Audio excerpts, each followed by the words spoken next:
Bonjour à tous, vous retrouverez ici un petit extrait de mon live, puisque j'ai décidé de faire des petites pastilles sur chacune de mes reviews.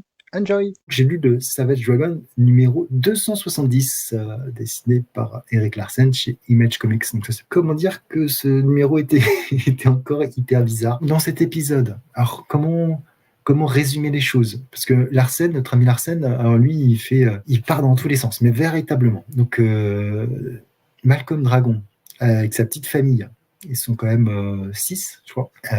4 enfants, sa femme et lui, s'installent, ils ont quitté le Canada et s'installent à Los Angeles, où il devient policier à Los Angeles. Et ça commence par une grosse invasion des hommes poissons, etc., comme on peut le voir là, dans cette planche où Malcolm il va avoir une fastball avec Malcolm et Malcolm va transpercer le gros monstre. Enfin, bref. Et on a donc un Mickey Mouse.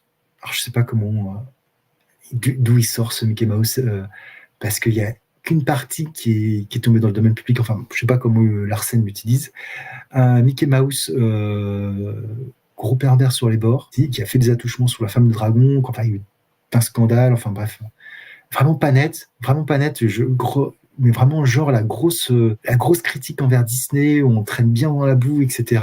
Donc là que ça continue. Et la femme de dragon ne décide, parce qu'elle tombe sur une personne qui dit qu'elle a le droit de faire tout ce qu'elle veut avec son corps, en gros qu'elle est propriétaire de son corps. Elle le prend au sens premier et elle décide d'aller toute nue sur une course, un truc. Et donc on la voit, mais entièrement nue, pendant quelques planches. Là. Alors, Malcolm Dragon, lui, a un short, mais elle est nue, et puis il y a d'autres personnes qui sont nues. Enfin, mais qu'est-ce qu'il nous fait, Larsen, en ce moment? Moi, je me suis dit, mais qu'est-ce qu'il fait? Où est-ce qu'il veut en venir, là? Parce que je sais pas.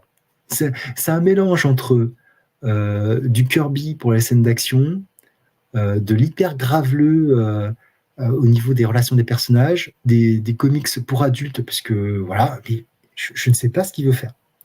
Je ne sais pas ce qu'il veut faire, où est-ce qu'il veut aller avec tout ça. Alors, je pense qu'en France, il y a 3 tomes qui sont sortis chez Black and White, mais je pense qu'ils devaient sortir l'intégrale du début, mais je pense qu'ils n'ont pas fait. Enfin, je sais. Bref. Le dernier, d'ailleurs, faut dire, le dernier trade paperback pour 8 épisodes, c'était 40 balles. Elle est vraiment pour un public qui a suivi la série depuis le début et qui apprécie cet aspect complètement décomplexé et dispersé de Larsen, parce que là, ça va vraiment dans tous les sens. Je ne sais pas où il va, notre ami. En plus, je vous passe les détails les plus glauques avec les changements de corps, etc. Mais donc, je ne peux pas vous conseiller de le lire parce que si vous avez jamais lu Savage Dragon, bah, c'est pas du tout un bon point d'entrée.